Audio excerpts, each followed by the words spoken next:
નમસ્કાર વિદ્યાર્થીઓ, સ્વાગત છે તમારું આપણી ઓનલાઈન પાઠશાળા એટલે કે ઓશન કોચિંગ ક્લાસીસ. તમારી આવનારી બોર્ડની પરીક્ષા માર્ચ 2025ની પૂર્વ તૈયારીના ભાગરૂપે નવનીત દ્વારા પ્રકાશિત ગાલા અસાઇનમેન્ટ બુક ધોરણ 10 વિષય વિજ્ઞાન કે જેનું આપણે સોલ્યુશન જે છે કરી રહ્યા છીએ. આ સોલ્યુશનની અંદર આપણે હાલ પ્રશ્નપત્ર નંબર 6 અને ઈ પ્રશ્નપત્ર નંબર 6 ના સેક્શન ડી સુધી આપણે પહોંચ્યા છીએ. આજે આપણે ચર્ચા કરવી છે ગાલા અસાઇનમેન્ટ બુક 2025 એના પ્રશ્નપત્ર નંબર 6 અને એનો પણ સૌથી છેલ્લો વિભાગ જે છે એની આપણે આજે ચર્ચા કરવી છે.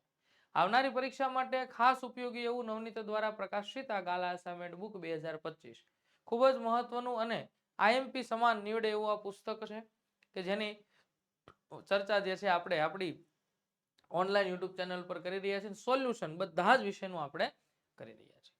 તો સૌપ્રથમ તો આ બુક એટલે કે નવનીત દ્વારા પ્રકાશિત ગાલા અસાઇનમેન્ટ બુક 2025 આપણા ઓનલાઈન માધ્યમથી તમે કેવી રીતે ખરીદી શકો છો? તો કે સૌથી પહેલા તો તમે જે અત્યારે વિડીયો જોઈ રહ્યા છો એમાં નીચે ડિસ્ક્રિપ્શન બોક્સની અંદર તમને લિંક આપેલું છે. ત્યાંથી પણ તમે જે છે આ ડાયરેક્ટ લિંક પરથી ક્લિક કરીને ત્યાંથી આપણા ઓનલાઈન માધ્યમ દ્વારા તમે આ ગાલા અસાઇનમેન્ટ બુક 2025 ધોરણ 10 ની ખરીદી શકો છો. અન્યથા તમને અહીં જે છે નવનીતની વેબસાઇટ આપેલી છે www.navnitstore.com. આ વેબસાઇટ પરથી પણ આપણા ઓનલાઈન માધ્યમથી તમે ખરીદી શકો છો. અન્યથા સૌથી સહેલો અને એકદમ સીધો રસ્તો હોય તો કયો? તો કે ડિસ્પ્લે ઉપર આપેલ નંબર 7046222254 આ નંબર ઉપર સંપર્ક કરો અને ઘરે બેઠા નવનીત દ્વારા પ્રકાશિત આ ગાલા અસાઇનમેન્ટ બુક 2025 જે છે ઘરે બેઠા તમે આપણા ઓનલાઈન માધ્યમથી મેળવી શકો છો. સાહેબ, આ બુક અમે ઘરે બેઠા અમારા ઓનલાઈન માધ્યમથી મેળવીએ છીએ તો એમાં અમને કઈ ફાયદો થવો ખરો? તો કે યસ, આ બુક જે છે ગાલા અસાઇનમેન્ટ બુક 2025 એની કુલ કિંમત બેટા 240 રૂપિયા છે. પણ જો તમે આપણા ઓનલાઈન માધ્યમથી મેળવો છો તો ઈ બુક તમને ફક્ત 230 રૂપિયાની અંદર પડવાની છે. ફક્ત ને ફક્ત 230 ની અંદર પડવાની છે. આ સાથે ખાસ આ બુકની એક વિશેષતા એ પણ છે કે આ બુકની અંદર તમને સ્માર્ટ ડીજી બુક જે છે એ મળી જવાની છે. સ્માર્ટ ડીજી બુક એટલે શું? તો કે આની અંદર તમને ઓનલાઈન આન્સર કી જે છે એ તમને મળી જવાની, ફ્રી ઓનલાઈન આન્સર કી મળવાની છે. તો સાહેબ, આ સ્માર્ટ ડીજી બુક જે છે એનો કઈ રીતે અમે યુઝ કરશું ને કઈ રીતે અમે એને મતલબમાં એની અંદર રહેલા આન્સર જે છે એને અમે યુઝ કરીએ કે તો એના માટે થાય તમારે જ્યારે તમે આ ગાલા અસાઇનમેન્ટ બુક 2025 ની ખરીદો છો ત્યારે આ બાજુના પેજ ઉપર અહીંયા તમને એક QR કોડ આપેલો છે. આ QR કોડને તમે સ્કેન કરશો. સ્કેન કરતાની સાથે જ તમારા મોબાઈલની અંદર એક લિંક આવશે. આ લિંક દ્વારા તમે જે છે એક એપ્લિકેશન ડાઉનલોડ કરશો. એપ્લિકેશન ડાઉનલોડ કર્યા બાદ એની અંદર જે કાંઈ પણ માહિતી માંગે છે આ તમામે તમામ માહિતી જે છે એને તમે અંદર ફૂલફિલ કરશો અને લાસ્ટમાં તમને એક જે છે એક્સેસ કોડ એન્ટર કરવાનો કહેશે. આ એક્સેસ કોડને જેવો તમે અંદર દાખલ કરશો એટલે તરત જ તમારા સ્માર્ટફોનની અંદર આનું લોગિન થઈ જશે અને સ્માર્ટ ડીજી બુક દ્વારા તમે ફ્રી આન્સર કી જે છે એ મેળવી શકો છો. આ એક સૌથી સારામાં સારી અને ખાસ વિશેષતા આ ગાલા અસાઇનમેન્ટ બુક 2025 ની છે. આ સાથે જ નવનીત દ્વારા પ્રકાશિત ગાલા 21 અપેક્ષિત પ્રશ્ન સંગ્રહની બુક ધોરણ 10 માટે પણ અવેલેબલ છે. કયા કયા વિષય? તો કે ગુજરાતી, હિન્દી, સંસ્કૃત, ઇંગ્લિશ, વિજ્ઞાન, ગણિત અને સામાજિક વિજ્ઞાન બધા જ વિષયની નવનીત દ્વારા પ્રકાશિત ગાલા 21 અપેક્ષિત પ્રશ્ન સંગ્રહની બુક્સ પણ અવેલેબલ છે અને તેની ખરીદી પણ તમે આપણા ઓનલાઈન માધ્યમથી કરી શકો છો. ઓનલાઈન માધ્યમથી ખરીદી કરો છો અને જો 300 થી વધારેની ખરીદી કરો છો તો અહીં તમને 15% ડિસ્કાઉન્ટ મળવા પાત્ર છે. અને આ 15% ડિસ્કાઉન્ટ મેળવવા માટે તમારે એક પ્રોમો કોડ યુઝ કરવાનો છે જેનું નામ છે NAV15. આપણા જ માધ્યમથી તમે ખરીદી કરો છો ને ખરીદી વધારે કરો છો ને જો 500 થી વધારેની ખરીદી થાય છે તો અહીં તમને મળવા પાત્ર ડિસ્કાઉન્ટ છે 20%. અને આ 20% જેટલું ડિસ્કાઉન્ટ મેળવવા માટે થઈને તમારે પ્રોમો કોડ યુઝ કરવાનો છે NAV20. આ NAV20 જે છે પ્રોમો કોડ તમે યુઝ કરશો એટલે તરત જ તમે જે છે 20% જેટલું સરસ મજાનું ડિસ્કાઉન્ટ આ બુકની ખરીદી ઉપર મેળવી શકો છો. એવું પણ બને કે આ નવનીત દ્વારા પ્રકાશિત ગાલા 21 અપેક્ષિત પ્રશ્ન સંગ્રહની જે ધોરણ 10 ની તમામ બુક્સ છે એ તમારે ખરીદવી છે. તો એની અંદર શું તમને ડિસ્કાઉન્ટ મળવા પાત્ર છે? તો કે એની અંદર ગાલા અસાઇનમેન્ટ બુક ધોરણ 10 2025 એકદમ તદ્દન ફ્રી મળવા પાત્ર છે. તો આ તમામે તમામ આકર્ષક ઓફર તમારા માટે છે.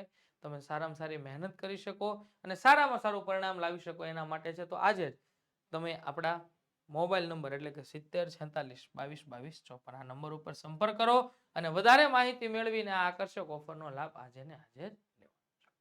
હવે આપણે ચર્ચા કરીએ પ્રશ્નપત્ર નંબર 6 અને પ્રશ્નપત્ર નંબર 6 ની અંદર સેક્શન ડી. આપણે જાણીએ છીએ એ મુજબ સેક્શન ડી બેટા કુલ 20 ગુણનો પૂછાય છે.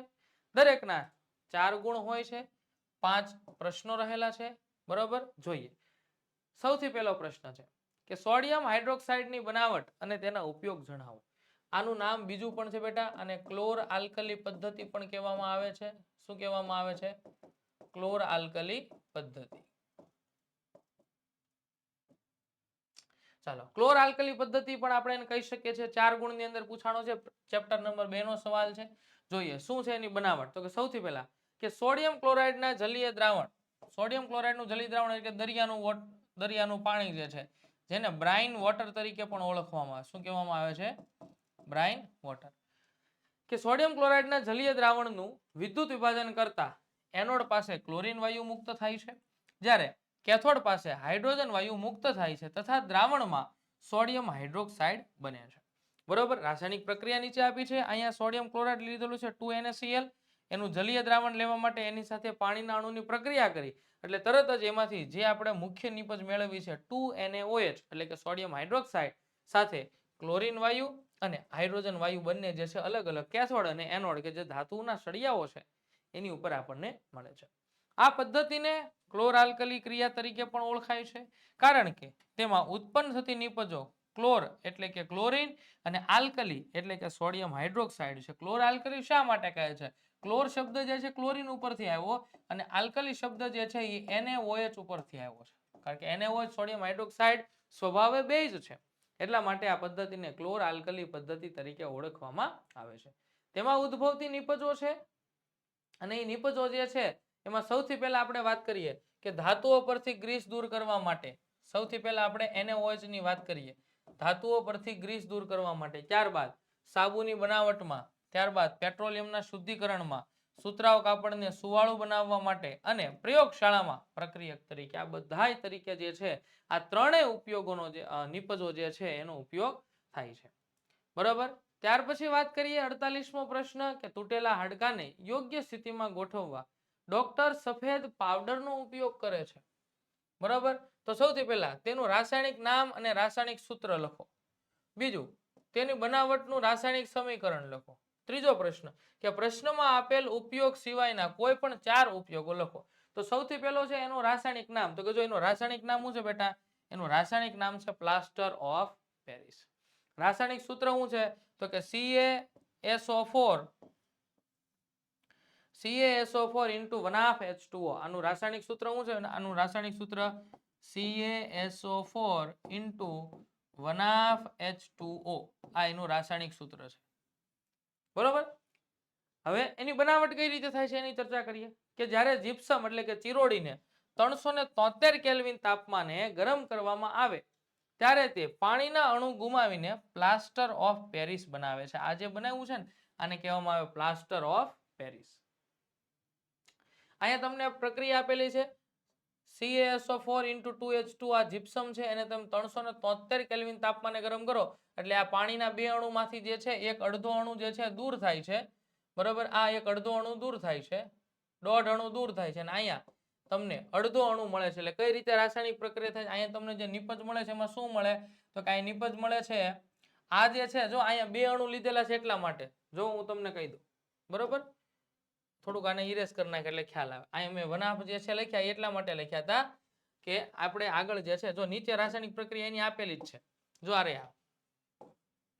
આ પ્રક્રિયા પણ તમે લખો તો બી ચાલે અને આ ઉપરની પ્રક્રિયા તમે લખો તો બી ચાલે, કારણ કે અહીંયા જે છે કેલ્શિયમ સલ્ફેટના 2 અણુ લીધા છે. એક અણુમાંથી દોઢ પાણીનું અણુ દૂર થાય તો 2 ના થઈને કેટલા થયા? તો કે 3H2 અહીં દૂર થઈ ગયા. અને અહીંયા જે છે અડધો ને અડધો એક આખો પાણીનો અણુ થઈ ગયો એટલે જો 2 આગળ મૂક્યા છે અને એની જ પ્રક્રિયા નીચે આપેલી છે આ જે છે એની અંદર એક જ અણુ લીધેલો છે બે અણુ લીધા નથી તો જ્યારે જીપ્સમની 373 કેલ્વિન તાપમાને પ્રક્રિયા કરવામાં આવે છે ત્યારે એમાંથી પ્લાસ્ટર ઓફ પેરિસ બને છે અને અડધો પાણીનો અણુ દૂર થાય છે આમ પ્લાસ્ટર ઓફ પેરિસ કે જેને આપણે POP તરીકે ઓળખીએ છીએ કેલ્શિયમ સલ્ફેટ હેમીહાઇડ્રેટ એટલે કે પાણીના અડધા અણુનો ઈ જે છે સંયોજન છે કે જેમાં 2 કેલ્શિયમ અને SO4 બે SO4 ના આયનો સાથે પાણીનો એક અણુ જોડાયેલો હોય છે પ્લાસ્ટર ઓફ પેરિસ સફેદ પાવડર છે અને પાણી સાથે મિશ્ર કરતા તે સખત ઘન પદાર્થ જીપ્સમમાં ફેરવાય છે ફરી આને જ્યારે પાણી સાથે ફેરવો એટલે આમાંથી ઊંધી પ્રક્રિયા થાય અને એમાંથી બનતો કઠણ પદાર્થ જીપ્સમ જે છે એ પાછો મળે છે ચાલો બરોબર જો અહીંયા પાણી સાથેની પ્રક્રિયાથી ઊંધી પ્રક્રિયા આપી છે પ્લાસ્ટર ઓફ પેરિસ એનો એટલા જ પાણીના જેટલો પાણીનો અણુ દૂર થયો તો એની ફરીવાર પ્રક્રિયા કરી એટલે તરત એમાંથી પાછો એકદમ કઠણ પદાર્થ એટલે કે જીપ્સમ જે છે એ આપણને મળી ગયો ઉપયોગોની વાત કરીએ કે બાંધકામ ઉદ્યોગમાં તે પ્લાસ્ટરમાં વપરાય છે ઘરને પ્લાસ્ટર કરવા માટે ફ્રેક્ચર થયેલા હાડકાઓને સાચી સ્થિતિમાં ગોઠવવા માટે પ્લાસ્ટર તરીકે હાડકા ભાંગ્યા હોત ત્યાં ફ્રેક્ચર કરવામાં સારું કરવા માટે દાંતના ચોકઠા માટેના બીવા બનાવવા માટે રમકડા અને પૂતળા બનાવવા માટે બ્લેકબોર્ડ પર લખવાના ચોક બનાવવા માટે પ્રયોગશાળામાં સાધનો અથવા તો પાત્રોને હવા ચુસ્ત રહે તે માટે એનું પ્લાસ્ટર બનાવવા માટે પણ વપરાય છે તો આ બધા એના ખાસ ઉપયોગો છે સુશોભનની અંદર પણ વપરાય છે ઘરની અંદર સુશોભન કરવા માટે થઈને આપણે ઘરે જે છે છત જે છે એ બનાવીએ છીએ POP ની બરાબર તો આ બધા એના ઉપયોગો છે ચાલો ત્યાર પછીનો પ્રશ્ન છે 49મો કે આલ્કોહોલ પીણા તરીકે નુકસાનકારક છે વિધાન સમજાવો આલ્કોહોલ બરોબર એટલે કે મિથેનોલ ઇથેનોલ આ બધાની વાત છે પીણા તરીકે નુકસાનકારક છે શા માટે તો કે જ્યારે વધુ માત્રામાં ઇથેનોલનું સેવન કરવામાં આવે ત્યારે તે ચયાપચયની ક્રિયાને ધીમી કરે છે પાચનની ક્રિયા જે છે એને ધીમી કરે છે ઉપરાંત મધ્યસ્થ ચેતાતંત્રને નિર્બળ બનાવે છે પરિણામે જીવિત મનુષ્યમાં તાલમેલની ઉણપ માનસિક દુવિધા આળસ સામાન્ય નિરોધન વગેરે ઘટે છે અને અંતે વ્યક્તિ જે છે બેહોશ થઈ જાય છે વધારે પડતો આલ્કોહોલના સેવનથી વ્યક્તિ અંતે બેહોશ થઈ જાય છે કારણ કે આવી બધી તકલીફો જે છે એની શરૂઆત થઈ જાય છે ઇથેનોલના સેવન દરમિયાન વ્યક્તિ માનસિક તાણમાં રાહત અનુભવે છે પરંતુ તેની વિચારવાની સૂઝ સમય નિયંત્રણ સૂઝ તથા સ્નાયુઓના તાલમેલમાં ગંભીર રીતે ઘટાડો થાય છે બરાબર આ બધાની અંદર જે છે ગંભીર ઘટાડો થાય છે જેથી કરીને વ્યક્તિ જે છે એ થોડો લથડબથડ થઈ જાય છે એટલે કે બેહોશ થઈ જાય છે ઇથેનોલના બદલે મિથેનોલની થોડી પણ માત્રા સેવન કરવામાં આવે તો મૃત્યુ પણ થઈ શકે છે ઇથેનોલ જે છે હજી માણસની પરિસ્થિતિ ખરાબ કરે બરોબર પણ મિથેનોલનું થોડુંક પણ સેવન માણસને મૃત્યુ સુધી લઈ જાય છે શા માટે કે કારણ કે યકૃતમાં મિથેનોલ ઓક્સિડેશનથી મિથેનાલ બને છે જે યકૃત કોષોના ઘટકો સાથે ત્વરિત પ્રક્રિયા કરી જીવરસનું સ્કંદન કરે છે સ્કંદન એટલે કે ઈંડાને જે છે ગરમ કરતા પ્રવાહીનું ઘનમાં રૂપાંતર થાય એવું એટલે કે યકૃત કોષો જે છે એનું સ્કંદન કરી નાખે છે જેના કારણે મિથેનોલ દ્રષ્ટિચેતાને પણ અસર પહોંચાડે તેનાથી વ્યક્તિ અંધ થઈ શકે છે મિથેનોલ જે છે આપણા જઠરની અંદર તકલીફ પહોંચાડે સાથે સાથે એ આપણા દ્રષ્ટિચેતાને પણ તકલીફ આપે જેનાથી માણસ અંધ થઈ શકે છે આમ આલ્કોહોલનું સેવન જીવિત મનુષ્ય પર ગંભીર અસર કરે છે ઇથેનોલના ઉપયોગો જોઈએ કે વિનેગરની બનાવટમાં જે ખોરાકમાં સ્વાદિષ્ટ ખટાશ લાવે છે ત્યારબાદ ખોરાકને લાંબો સમય સાચવવા માટે ખોરાક સંરક્ષક એટલે પ્રિઝર્વેટિવ્સ તરીકે પ્રયોગશાળાની અંદર દ્રાવક અને પ્રક્રિયક તરીકે સફેદ લેડ બનાવવા માટે આ બધાની અંદર જે છે ઇથેનોલના ઉપયોગ થાય છે ત્યાર પછીનો નેક્સ્ટ ક્વેશ્ચન આપ્યો છે આપણને કે આકૃતિમાં દર્શાવેલી ABCD ભાગોના નામ આપો ચાલો એ એટલે શું છે તો પહેલા તો આ એ એટલે યકૃત બરોબર યસ તો યકૃત બી એટલે જઠર સી એટલે નાનું આંતરડું અને ડી એટલે મળદ્વાર આપેલા છે બીજો પ્રશ્ન છે કે મનુષ્યના જઠરમાં ખોરાકનું પાચન સમજાવો કઈ રીતે પાચન થાય છે તો કે જઠરની દિવાલમાં જઠર ગ્રંથિઓ આવેલી છે તેઓ હાઇડ્રોક્લોરિક એસિડ પ્રોટીન પાચક ઉત્સેચક પેપ્સિન અને શ્લેષ્મનો સ્ત્રાવ કરે છે આ મિશ્રણને એક સાથે જઠર રસ તરીકે ઓળખવામાં આવે છે જઠરની સ્નાયુમય દિવાલો ખોરાકને જઠર રસ સાથે મિશ્ર કરે છે હાઇડ્રોક્લોરિક એસિડ એસિડિક માધ્યમ તૈયાર કરી પેપ્સિન ઉત્સેચકોની પ્રક્રિયાની અંદર મદદ કરે છે. એટલે કે હવે પેપ્સિન જે છે જે નિષ્ક્રિય હતું એ હવે સક્રિય થશે. કે સામાન્ય રીતે શ્લેષ્મ જઠરના આંતરિક અસ્તરને એસિડ અને પેપ્સિનની અસર સામે રક્ષણ આપે છે. શ્લેષ્મ જે છે શું કરે છે તો કે જ્યારે આપણે જઠરની અંદરથી HCl નો સ્ત્રાવ થાય છે તો આ HCl ના સ્ત્રાવને આ HCl નો જે સ્ત્રાવ થાય છે એની સામે જઠરની દિવાલને રક્ષણ આપવાનું કામ કરે છે. આમ જઠરમાંથી ખોરાકનો નાના આંતરડામાં પ્રવેશ મુદ્રિકા સ્નાયુ પેશી કે જે નિજઠર વાલ્વ દ્વારા નિયંત્રિત થતો હોય છે. આવી રીતે જઠરની અંદર મુખ્ય 3 વસ્તુ યાદ રાખવાની છે. શ્લેષ્મ નિષ્ક્રિય પેપ્સિન જે છે પ્રોટીનનું પાચન કરશે અને ત્યારબાદ મંદ HCl બરોબર હાઇડ્રોક્લોરિક એસિડ આ ત્રણેય ભેગા થઈને જેને જઠર રસ તરીકે આપણે ઓળખીએ છીએ એ ખાસ તો જે છે ખોરાકના પાચનની અંદર જોવા મળે છે. ઓશન કોચિંગ ક્લાસીસ તમારા માટે સરસ મજાની આઈએમપી બેન્ચ લઈને આવી ગયું છે. આ આઈએમપી બેન્ચની અંદર તમને ઘણા બધા સરસ એવા બેનિફિટ્સ થવાના છે જે તમારી આવનારી પરીક્ષા માટે ખૂબ જ ઉપયોગી છે. જેની અંદર ખાસ કરીને પ્રકરણ પ્રમાણે આઈએમપી પ્રશ્નોનું revision, live lecture, record class, આકર્ષક પ્રેઝન્ટેશન સાથે સમજાવટ, PDF, doubt class, backup plan, WhatsApp support તમને મળી રહેવાનો છે અને સાથે સાથે જૂના વર્ષના જેટલા પણ પેપર છે આ તમામ પેપરનું સોલ્યુશન તમને કરાવવાના છે. બરોબર. આ કોર્સની કુલ કિંમત બેટા 399 રૂપિયા છે. સાથે સાથે તમને આ કોર્સની અંદર તમામ કલરફુલ પીડીએફ જે છે વાંચવાનું મટીરિયલ પણ મળી રહેવાનું છે. તો આજે જ આ કોર્સની અંદર જોઈન્ટ થઈ જજો. આ કોર્સની અંદર જોઈન્ટ થવા માટેનો નંબર છે 70 46 22 22 54. આ નંબર ઉપર સંપર્ક કરી અને આજે જ આપણી આ આઈએમપી બેન્ચ જે છે ચાલુ છે એની અંદર તમે જોઈન્ટ થઈ શકો છો. ચાલો 50મો પ્રશ્ન પછી હવે નેક્સ્ટ આપણે જોઈએ બેટા 51મો પ્રશ્ન શું છે. યસ, સરસ મજાનો પ્રશ્ન પૂછ્યો છે કે પ્રકાશ સંશ્લેષણ એટલે શું છે. પ્રકાશ સંશ્લેષણનું સમીકરણ આપી આ ક્રિયામાં થતી ઘટનાઓ જણાવો. તો કે ક્લોરોફિલ ધરાવતા સજીવો સૂર્ય ઉર્જા, પાણી અને કાર્બન ડાયોક્સાઇડનો ઉપયોગ કરી સરળ કાર્બનિક અથવા તો સરળ કાર્બોદિત ગ્લુકોઝ સ્વરૂપે એટલે કે સરળ કાર્બોદિત પદાર્થ ગ્લુકોઝ સ્વરૂપે તેમના ખોરાક તૈયાર કરે છે અને આ ક્રિયાને પ્રકાશ સંશ્લેષણ તરીકે ઓળખવામાં આવે છે. પહેલા વ્યાખ્યા આપેલી છે શું કરે છે તો કે વનસ્પતિના પર્ણોની અંદર રહેલા હરિતકણ કે જે સૂર્યપ્રકાશની હાજરીમાં ક્લોરોફિલ વડે CO2 અને H2O નો ઉપયોગ કરીને પોતાના માટે જરૂરી એવા ખોરાકના ઘટકો એટલે કે કાર્બોદિત પદાર્થ ગ્લુકોઝ બનાવે છે. અને આ કાર્બોદિત પદાર્થ ગ્લુકોઝ બનાવવા માટેની જે આ પદ્ધતિ છે એને શું કહેવામાં આવે છે પ્રકાશ સંશ્લેષણની પ્રક્રિયા. પ્રકાશ સંશ્લેષણની પ્રક્રિયાની અંદર રાસાયણિક સમીકરણ છે 6CO2 + 12H2O. ક્લોરોફિલ સૂર્યપ્રકાશની હાજરી વડે C6H12O6 + 6O2 + 6H2O એટલે કે આવી રીતે જે છે રાસાયણિક સમીકરણ થાય છે. અને આ સમીકરણ બેટા યાદ પણ રાખવું આઈએમપી છે. આ ખાલી જગ્યાની અંદર પણ પૂછાય છે 1 માર્કને ખાલી જગ્યા હોય એની અંદર પણ પૂછાય છે. એટલું આપેલું છે અને અહીં ખાલી જગ્યા આપેલી છે એમાં લખવાનું C6H12O6. ચાલો જોઈએ આગળ જવાબમાં શું છે. પ્રકાશ સંશ્લેષણમાં થતી ઘટનાઓ. સૌથી પહેલા શું થાય તો કે પહેલી ઘટના ક્લોરોફિલ દ્વારા પ્રકાશ ઉર્જાનું શોષણ થાય.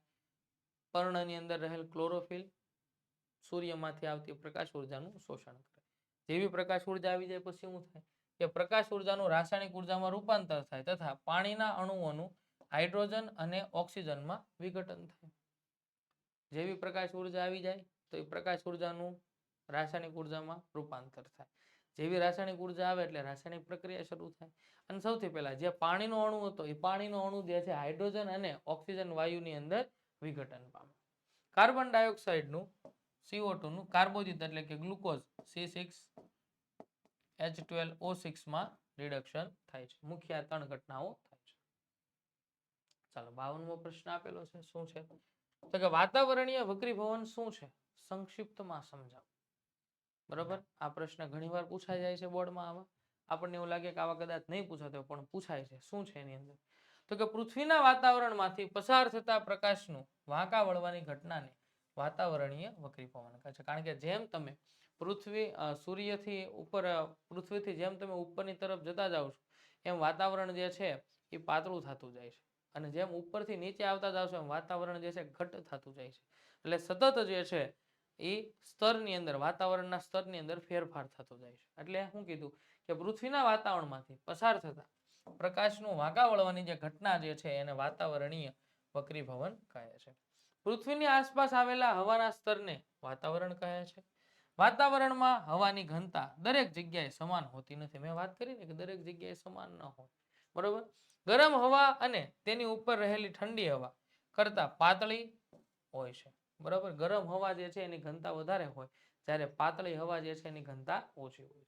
સામાન્ય રીતે પૃથ્વીની સપાટી પર હવાની ઘનતા સૌથી વધારે હોય છે અને સપાટીથી ઉપર જતા ઘનતા ઘટતી જાય છે. મેં કીધું ને ઉપરથી નીચેથી ઉપર જાવ એમ ઘનતા જે છે કેવી થતી જાય છે, ઘટતી જાય છે. પણ જેમ તમે ઉપરથી નીચે આવશો એમ શું થાય, ઘનતામાં વધારો, કારણ કે વાતાવરણની અંદર જેમ આવતા જશો એમ ઘટ થતું જશે, બરોબર. હવાનો વક્રીભવનાંક તેની ઘનતા ઉપર આધાર રાખે છે. જેમ હવાની ઘનતા ઓછી તેમ તેનો વક્રીભવનાંક ઓછો થાય છે. જેમ હવાની ઘનતા ઓછી થાય એમ વક્રીભવનાંકની અંદર પણ ફેરફાર થાય છે. આમ પૃથ્વીના વાતાવરણના ઉપરના સ્તરો નીચેના સ્તરોની સાપેક્ષે વધારે પાતળા હોય છે. પૃથ્વીના વાતાવરણની ઉપરના સ્તરો, વાતાવરણના ટોટલ 4 સ્તરો છે: ટ્રોપોસ્ફિયર, ટેટ્રોસ્ફિયર, થર્મોસ્ફિયર, મેસોસ્ફિયર અને થર્મોસ્ફિયર. એમ પૃથ્વીના વાતાવરણની ઉપરના સ્તરો જે છે એ વધારે પડતા પાતળા છે, કારણ કે વાતાવરણનું સ્તર જે છે બેટા એકદમ ઘટ છે. આમ સૂર્ય કે તારામાંથી આવતા પ્રકાશના કિરણો હવામાં સતત વધતા વક્રીભવનાંક વાળા માધ્યમમાંથી પસાર થાય છે, પછી પૃથ્વી પરના અવલોકનકારક પાસે પહોંચે છે અને તેથી તેમનો ગતિપથ સતત બદલાયા કરે છે. જે પ્રકાશીય કિરણ સૂર્યમાંથી આપણી સુધી આવે છે એ સતત ઘટમાંથી પાતળા માધ્યમની અંદર દાખલ થતું આવે છે, એટલે વારંવાર એનું વક્રીભવન થાય છે અને વારંવાર વક્રીભવન પામીને આપણી અવલોકનકારની આંખ સુધી આવે છે, એટલે સતત એનો ગતિપથ જે છે બદલાતો હોય છે. અહીં વક્રીભવનાંક કારક માધ્યમની ભૌતિક પરિસ્થિતિ પણ સ્થિર ન હોવાથી વસ્તુનું દેખીતું સ્થાન ગરમ હવામાંથી જોવાને કારણે સતત બદલાયા કરે છે. વસ્તુનું દેખીતું સ્થાન ખરેખર જ્યાં હોય ત્યાં આપણને દેખાતું નથી. એનું આભાસી સ્થાન જે છે આપણે જોઈ શકીએ છીએ, કારણ કે એકદમ સતત વક્રીભવનાંકને કારણે વક્રીભવન થવાથી એનું વાસ્તવિક સ્થાન જે છે એ આપણે જોઈ શકતા નથી, કારણ કે મેં કીધું ને એમ સતત પાતળા માધ્યમમાંથી ઘટ માધ્યમની અંદર પ્રકાશીય કિરણ દાખલ થતું આવે છે. આ અસ્થિરતા આપણા સ્થાનીય પર્યાવરણમાં સૂક્ષ્મ સ્તરે થતા વાતાવરણીય વક્રીભવન પૃથ્વીના વાતાવરણને કારણે પ્રકાશનું વક્રીભવનનો જ પ્રભાવ પાડે છે. આજે વાતાવરણીય વક્રીભવનની ઘટના જે છે એ આપણે પૃથ્વી ઉપરથી જોતા અવલોકનકારકને દેખાતા એવું લાગે ખરેખર વાસ્તવિક સ્થાન ત્યાં છે, પણ ખરેખર ત્યાં નથી. પૃથ્વીના વાતાવરણને કારણે પ્રકાશનું વક્રીભવન થાય છે. પ્રકાશનું વક્રીભવન થવાને કારણે સતત જે છે એનો ગતિપથ બદલાતો રહે છે. તો 4 ગુણના પ્રશ્નની અંદર એટલો જવાબ લખવાનો થાય. વાતાવરણીય વક્રીભવનને કારણે કેટલીક ઘટનાઓ થાય છે. એ ઘટનાઓની અંદર સૌથી પહેલી ઘટના છે તારાઓનું ટમટમ. ખરેખર તારા ટમટમતા નથી, પણ આપણને દેખાય છે ટમટમતા. એ વાતાવરણીય વક્રીભવનાંકને કારણે એના સ્થાનમાં ફેર થતો હોય છે, કારણ કે આપણે જોશું ઘડીક હું અહીંથી જોઉં તો મને અલગ લાગશે, પણ હું મારું સ્થાન ફેરવીશ તો પાછું અલગ લાગશે. તો સ્થાનમાં થતા ફેરફાર અને વાતાવરણને કારણે સતત ગતિપથ જે છે, પ્રકાશનો ગતિપથ જે છે એ બદલે છે, અને એના કારણે સૌથી પહેલા વાતાવરણની જે ઘટના જોવા મળે છે એને શું કહેવામાં આવે છે? તારાઓનું ટમટમ. ત્યારબાદ એના કારણે થતી બીજી ઘટના કે સૂર્યોદય વહેલો થવો, એટલે કે સૂર્યની કોઈ પણ સ્થળે ઉગવાની ઘટનાને તે ખરેખર ઉગે તેના કરતા લગભગ 2 મિનિટ આપણને વહેલો દેખાય છે. વહેલો સૂર્યોદય, ખરેખર વહેલો સૂર્યોદય એટલે શું? તો કે ખરેખર એના ઉગવાના સમય કરતા 2 મિનિટ આપણને વહેલા દેખાય. સૂર્યોદય થયો ન હોય પણ આપણને 2 મિનિટ વહેલા દેખાય છે સૂર્યોદય થઈ ગયો, કારણ કે વાતાવરણીય વક્રીભવનાંકને કારણે. સૂર્યાસ્ત મોડો થવો, વહેલો સૂર્યોદય તો મોડો સૂર્યાસ્ત, એ પણ આ જ કારણે થાય છે. એટલે કે સૂર્યની કોઈ પણ સ્થળે આથમવાની ઘટનાને તે ખરેખર આથમે છે તેના કરતા લગભગ 2 મિનિટ મોડી દેખાય છે. સૂર્યોદયની ઘટના 2 મિનિટ વહેલા દેખાય છે, જ્યારે સૂર્ય આથમે છે સૂર્યાસ્તની ઘટના એ આપણને 2 મિનિટ મોડી દેખાય. એટલે કે સૂર્ય અસ્ત થઈ ગયો હોય છે તોય આપણને એ દેખાતો હોય છે. તારાઓ ખરેખર જ્યાં હોય તેના કરતા ઉપર દેખાય. તારાઓનું સ્થાન જે છે એ આપણને દેખાતું નથી. અને સૂર્યોદય અને સૂર્યાસ્ત સમયે સૂર્ય અંડાકાર દેખાય છે, પરંતુ બપોરે તે ગોળાકાર દેખાય છે. આ ઘટના પણ વાતાવરણીય વક્રીભવનની છે. ખાસ તો આ 4 વાતાવરણીય વક્રીભવનાંકની ઘટના છે, એના ઉદાહરણ યાદ રાખવાના રહેશે. ચાલો હવે વાત કરીએ આગળ. 53મો પ્રશ્ન આપેલો છે પ્રકરણ નંબર 12 માંથી, બરોબર, કે એક સામાન્ય ઘરેલું વિદ્યુત પરિપથની આકૃતિ દોરી. ઘરેલું વાયરિંગ પદ્ધતિની મુખ્ય લાક્ષણિકતાઓની ચર્ચા કરો. આ એક સામાન્ય ઘરેલું વિદ્યુત, અને આ મોસ્ટ ટાઈમ જો બેટા આ જે છે પાકું કરી જ નાખજો, આ આવશે. સામાન્ય ઘરેલું વિદ્યુત પરિપથ છે જેની અંદર બે મુખ્ય વાયર છે, એક લાઈવ વાયર છે, એક ન્યુટ્રલ કાળો વાયર છે, બંને એક સાથે જાય છે. કંપનીનો અહીં ફ્યુઝ આપેલો છે, ફ્યુઝમાંથી ઇલેક્ટ્રિક મીટરની અંદર આવે છે જે આપણા ઘરે રહેલું હોય છે, અને ઇલેક્ટ્રિક મીટરમાંથી આપણા ઘરનું જે મેન સ્વિચ બોર્ડ છે કે જે ફ્યુઝ વાળું હોય એની અંદર આવે છે, અને ત્યાંથી અલગ અલગ બે લાઈન થાય છે. આ બંને લાઈનો અલગ અલગ યુનિટની અંદર જાય છે, અને છેલ્લે અંતે અહીંથી જે છે શરૂઆત થાય છે, દરેક યુનિટની અંદર જાય છે, અહીંયા રહેલા ઉપકરણોમાંથી પસાર થાય છે, અને છેલ્લે પાછા સ્વિચ બોર્ડની અંદર આવી જશે. આ સમયે આ બધા ઉપકરણોમાંથી એક એક વાયર ઉપર ડોટેડ લાઈન વડે તમે જોવો છો કે જે ન્યુટ્રલ વાયર તરીકે જાય છે, બરોબર, કે જે લીલો વાયર છે આ આપણા ઘરની અંદર રહેલા પરિપથ જે છે, બરોબર, સામાન્ય પરિપથ છે. આગળ જોઈએ કે આપણને આપણા ઘરોમાં વિદ્યુત પાવર પુરવઠો મેન સપ્લાય અથવા તો એના દ્વારા મળતો હોય છે. ઓવરહેડ વિદ્યુતના થાંભલા અથવા તો ભૂમિગત કેબલો દ્વારા આપણા સુધી પહોંચે છે, કે જે કાંઈ પણ આપણા ઘરે આવતો વિદ્યુત પરિપથ જે છે એ આ બધા દ્વારા આપણી પાસે પહોંચે છે. આ સપ્લાય લાઈવ એટલે કે પોઝિટિવ વાયર જે લાલ કલરનો હોય, ન્યુટ્રલ વાયર કે જેને આપણે નેગેટિવ વાયર કહીએ છીએ કે જે કાળા કલરનો હોય છે, અને અર્થિંગ વાયર કે જે લીલા રંગનો હોય છે એના દ્વારા આવે છે. અલગ અલગ 3 કલરના વાયર છે, ને ત્રણેય કલરનું અલગ અલગ આની અંદર મહત્વ છે. એટલે ખાસ યાદ રાખજો, જે પોઝિટિવ વાયર હોય ને બેટા એ લાલ રંગનો હોય, ન્યુટ્રલ વાયર જે છે નેગેટિવ વાયર જે છે એ કાળા રંગનો હોય, અને જે ગ્રીન કલરનો આપણે વાયર જોઈએ છે એ અર્થિંગ વાયર છે. અર્થિંગ વાયર આપણા ઘરની અંદર રહેલા વિદ્યુત પરિપથ માટે ખૂબ જ જરૂરી છે. લાઈવ વાયર અને ન્યુટ્રલ વાયર વચ્ચે વિદ્યુત સ્થિતિમાનનો તફાવત 220 વોલ્ટ છે. એટલે યાદ રાખવું કે ભારતની અંદર કોઈ પણ જગ્યાએ તમે જાઓ, આવતા વિદ્યુત સ્થિતિમાન એટલે કે આપણા ઘરે આવતા વોલ્ટેજ કેટલા છે? 220 વોલ્ટ છે. એની સાપેક્ષે અમેરિકા જેવા દેશોની અંદર ઇલેક્ટ્રિસિટીની અંદર રહેલો વિદ્યુત સ્થિતિમાનનો તફાવત એટલે એની અંદર આવતા વોલ્ટેજ કેટલા છે? તો કે 110 વોલ્ટેજ અમેરિકામાં આવે, અને એની આવૃત્તિ છે 60 હર્ટ્ઝ. જ્યારે આપણા ભારતની અંદર 220 વોલ્ટેજનો પ્રવાહ આવે છે, અને 50 હર્ટ્ઝ આવૃત્તિનો પ્રવાહ હોય છે. ખાસ યાદ રાખજો, એમસીક્યુ એકવાર પૂછાઈ ગયેલું છે કે ઘરમાં લગાડેલા મીટર બોર્ડમાં આ વાયરો મુખ્ય ફ્યુઝમાંથી પસાર થઈ અને વિદ્યુત મીટરમાં દાખલ થાય છે.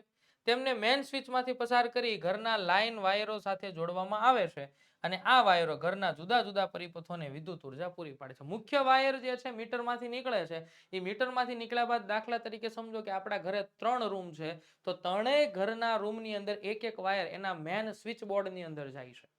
આ મેન સ્વિચ બોર્ડમાંથી પાછા એ વાયર નીકળે, એ ઘરની અંદર રહેલા રૂમમાં જે મેન સ્વિચ બોર્ડ જે છે એમાં વાયર ગયો, એમાંથી રૂમની અંદર રહેલા તમામ ઉપકરણોની અંદરથી પસાર થાય છે, અને સમાંતર પ્રકારનું જોડાણ થશે. બરોબર, યાદ રાખજો, આપણા ઘરની અંદર જે ઉપકરણોનું જોડાણ છે ને બેટા સમાંતર પ્રકારનું હોય.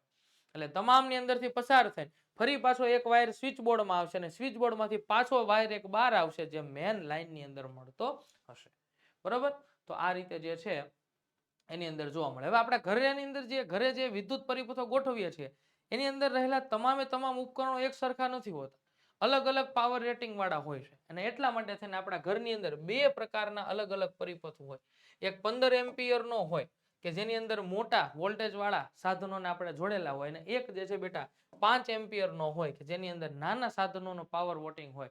દાખલા તરીકે બલ્બ છે, પંખો છે, રેડિયો છે, આ બધા નાના પાવર રેટિંગ વાળા સાધનો છે. અને એની સાપેક્ષે જ્યારે એસી છે, ફ્રીજ છે, રેફ્રિજરેટર છે, બરોબર, વિદ્યુત હીટર છે, આ બધા મોટા પાવર વોલ્ટ સપ્લાય વાળા છે. બરોબર, એટલે એના માટે થઈને 5 એમ્પિયરનો પ્રવાહ ન ચાલે, એના માટે થઈને બેટા 15 એમ્પિયરનો વિદ્યુત પ્રવાહનો પરિપથ આપણે દોરવો પડે. એટલે યાદ રાખજો, આપણા ઘરની અંદર બે પ્રકારના પરિપથ હોય છે, એક 5 એમ્પિયરનો નાનો અને એક 15 એમ્પિયરનો મોટો. અર્થિંગ વાયર મોટા ભાગે ઘરની નજીક ઊંડે જમીનમાં ધાતુની પ્લેટ સાથે સ્થાનિક અર્થિંગ તરીકે જોડેલો હોય. આખો પરિપથ પૂરો થાય, દરેક સાધનમાંથી એક એક વાયર નીકળતો હોય, અને દરેક સાધનમાંથી નીકળતો એક એક વાયર છેલ્લે એક ગ્રીન કલરના વાયરની સાથે જોઈન્ટ હોય, અને આ ગ્રીન કલરનો વાયર જે છે આપણા ઘરની બહાર દિવાલની અંદર કદાચ આપણે જોયું હોય કે જ્યારે ખાડો ગાળીની અંદર કોલસો અને મીઠું આવું નાખીને ધાતુના સળિયા સાથે બાંધી દાટી દઈએ છીએ, જેને આપણે અર્થિંગ વાયર તરીકે ઓળખીએ છીએ. જ્યારે જ્યારે આપણા ઘરની અંદર ઓવરલોડિંગ અથવા તો વધારાનો વિદ્યુત પ્રવાહ આવી જાય, તો એ તમામે તમામ વિદ્યુત પ્રવાહ અને ઓવરલોડિંગ થયેલો કોઈ પણ પ્રવાહ હોય એ બધો પ્રવાહ અર્થિંગ વાયર મારફતે જમીનની અંદર જતો રહે છે. જેથી કરીને આપણા ઘરે થતી શોર્ટ સર્કિટ જેવી ઘટનાઓથી આપણે બચી શકીએ છીએ. ઘરની અંદર દરેક અલગ પરિપથમાં અલગ અલગ ઉપકરણો લાઈવ અને ન્યુટ્રલ વાયરો વચ્ચે જોડવામાં આવે છે. દરેક ઉપકરણને સાધનને અલગ અલગ ઓન અને ઓફ સ્વિચ હોય છે. પરિપથ કાં તો પૂર્ણ કરી શકાય અથવા તો પરિપથમાંનો વિદ્યુત પ્રવાહ બંધ પણ કરી શકાય. ઓન અને ઓફ સ્વિચ એટલા માટે છે કે કાં તો તમે ઓફ કરો એટલે પરિપથમાંથી વહેતો વિદ્યુત પ્રવાહ બંધ થઈ જાય, ઉપકરણ બંધ થઈ જાય. જેવું ઓન કરશો એટલે તરત પાછો પરિપથમાંથી વિદ્યુત પ્રવાહ વહેશે અને ઉપકરણ કામ કરશે. દરેક ઉપકરણને સમાન વિદ્યુત સ્થિતિમાનનો તફાવત મળે એટલા માટે તેમને એકબીજા સાથે જો આવ્યું હમણાં જ હું બોલ્યો હતો સમાંતરમાં જોડવામાં આવે છે. મેં કીધું ને આપણા ઘરે રહેલા તમામ ઉપકરણો એકબીજા સાથે તો સમાંતરમાં જોડેલા હોય. બરોબર, હું કામ તો કે એના ફાયદા શું છે સમાંતર જોડાણમાં તમે શીખ્યા છો. ચાલો ત્યાર પછી નેક્સ્ટ જોઈએ. છેલ્લો પ્રશ્ન છે આપણો 54મો પ્રશ્ન કે ઓઝોન એટલે શું? તે કોઈ નિવસન તંત્રને કેવી રીતે અસર પહોંચાડે છે? ઓઝોન એટલે શું? તો કે ઓઝોન એટલે કે O3 એ પારજાંબલી અલ્ટ્રાવાયોલેટ કિરણોની અસરથી ઓક્સિજનના 3 પરમાણુઓ વડે બનતો એક અણુ છે. ખરેખર O2 + O અલ્ટ્રાવાયોલેટ કિરણો વડે એમાંથી O3 બને છે અને આ જે O3 બને છે એને આપણે ઓઝોન કહીએ છીએ. વાતાવરણના ઉપલા સ્તરમાં ઓઝોન એક આવશ્યક કાર્ય કરે છે. વાતાવરણના ઉપલા સ્તરમાં તો સાહેબ ઉપલા છે તો વાતાવરણના સ્તર કેટલા? મેં હમણાં જ કીધું બેટા વાતાવરણના 4 સ્તર છે. ટ્રોપોસ્ફિયર, સ્ટ્રેટોસ્ફિયર, મેસોસ્ફિયર અને થર્મોસ્ફિયર. એમાં નહીં ઉપલા સ્તરની અંદર ખાસ કરીને એ પણ પ્રશ્ન પૂછાય છે કે ઓઝોન કયા સ્તરમાં આવેલો છે? યાદ રાખજો ઓઝોન જે છે સ્ટ્રેટોસ્ફિયરની અંદર આવેલો છે. કે આમ છતાં ભૂમિ સ્તરે ઓઝોન એક ઘાતક વિષ છે. આપણા ભૂમિ સુધી જ્યારે ઓઝોન આવી જાય આપણા વાતાવરણની અંદર આવે જ્યારે આપણા શ્વસનની અંદર આવે ત્યારે આપણા માટે વિષ સ્વરૂપ છે. ઓઝોન સૂર્યમાંથી આવતા ઓછી તરંગ લંબાઈ ધરાવતા પારજાંબલી એટલે કે અલ્ટ્રાવાયોલેટ વિકિરણોનું શોષણ કરે છે અને આ રીતે પૃથ્વી પરની જીવસૃષ્ટિને રક્ષણ આપે છે. ઓઝોન શું કરે છે તો કે ટૂંકી તરંગ લંબાઈ વાળા જે અલ્ટ્રાવાયોલેટ કિરણો કદાચ સાહેબ આવી જાય શું થાય? આવી જાય બેટા કાંઈ ન થાય, ચામડીનું કેન્સર થાય. બરોબર, એ અલ્ટ્રાવાયોલેટ કિરણો જે આપણા માટે કેન્સર કાર્સિનોજેનિક છે એનાથી આપણને રક્ષણ આપવાનું કામ કરે છે. બરોબર, બીજો પ્રશ્ન એમાં એવું પૂછેલો છે કે થોડા સામાન્ય પગલાઓથી ઘરગથ્થુ કચરાનું ઉત્પાદન આપણે કઈ રીતે ઘટાડી શકીએ છીએ? બરોબર, સામાન્ય પગલા કે જે આપણે આપણા વ્યવહારિક જીવનની અંદર લઈ શકતા હોઈએ. તો કે સૌથી પહેલું પેકિંગને ટાળીને છૂટા ફળો અને શાકભાજી ખરીદવા જોઈએ.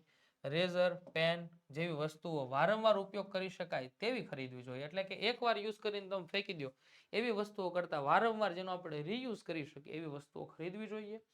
એકવાર ઉપયોગ કર્યા પછી ફેંકી દેવાય તેવી વસ્તુનો ઉપયોગ ટાળવો જોઈએ.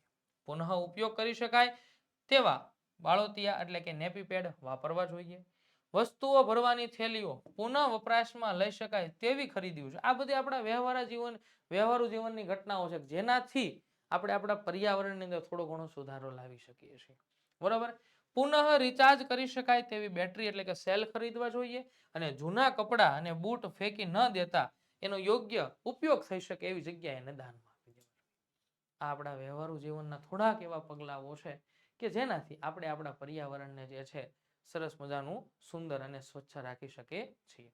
તો આવા પગલાઓ હતા. સાથે સાથે કાગળના ટુકડાઓ કે કાગળની પાછળની બાજુનો પુનઃ ઉપયોગ કરવો જોઈએ.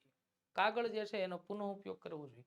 બરોબર, એના માટે પેન્સિલ જેવા સાધનોનો ઉપયોગ કરવો જોઈએ કે જેનાથી વારંવાર આપણે એકને એક પેજ ઉપર ઘણી બધી વાર લખી શકીએ. સાથે રસોડામાં જેવો કચરો ઉદ્ભવે કે તરત જ તેને થેલીમાં ભરી દેવો જોઈએ અને કચરા પેટીની અંદર મૂકી દેવો જોઈએ. કચરા પેટી ભરાઈ જાય કે તરત જ તેનો યોજનાગત જગ્યાએ નિકાલ કરવો જોઈએ. આમ આ પગલાઓ દ્વારા ક્રમશઃ ઘરગથ્થુ કચરાનું આપણે ઉત્પાદન ઘટાડી શકીએ છીએ. ઘરગથ્થુ કચરાનું ઉત્પાદન જે છે આવા થોડા ઘણા પગલાઓ કે જે આપણે આપણા રોજિંદા જીવનમાં લઈ શકીએ એમ છીએ, ધ્યાન રાખી શકીએ એમ છીએ. એવા પગલાથી આપણે આપણા રોજિંદા જીવનની અંદર આ કચરાનું ઘરગથ્થુ કચરાનું ઉત્પાદન આપણે ઘટાડવું જોઈએ. તો આ સાથે આપણે પ્રશ્નપત્ર નંબર 6 અને પ્રશ્નપત્ર નંબર 6 ના પણ સેક્શન ડી ને અહીં પૂર્ણ કરીએ છીએ. આ સાથે આપણો આ છેલ્લો વિડીયો એટલે કે ગાલા અસાઇનમેન્ટ જે છે એનું અહીંયા પૂર્ણ થાય છે. બરોબર, બધા સેક્શન બધા પેપર એનું સરસ મજાનું સોલ્યુશન જે છે આપણે અહીંયા પૂર્ણ કર્યું છે. આ સાથે જ આપણા વોટ્સઅપ ગ્રુપની અંદર જોઈન્ટ થવા માટે અહીં તમને મોબાઈલ નંબર આપેલો છે કે 7046222254 અને જે કાંઈ આઈએમપી બેન્ચની વાત કરી હતી તેની પણ વધારે માહિતી માટે થઈને તમે આ નંબરની અંદર કોન્ટેક્ટ કરી વધારે માહિતી મેળવી અને જોઈન્ટ થઈ જવાનું છે. વોટ્સએપ ગ્રુપની અંદર પણ જોઈન્ટ થઈ જવાનું. તો આ ગાલા અસાઇનમેન્ટનું સોલ્યુશન તમારી આવનારી ફેબ્રુઆરી માર્ચ 2025ની ધોરણ 10ની પરીક્ષા માટે ખૂબ જ ઉપયોગી નીવડે તેવી આપ સૌ વિદ્યાર્થીઓને શુભેચ્છાઓ સાથે અહીંયા જે છે આપણું આ ગાલા અસાઇનમેન્ટ પૂર્ણ કરીએ છીએ. જય હિન્દ, જય ભારત.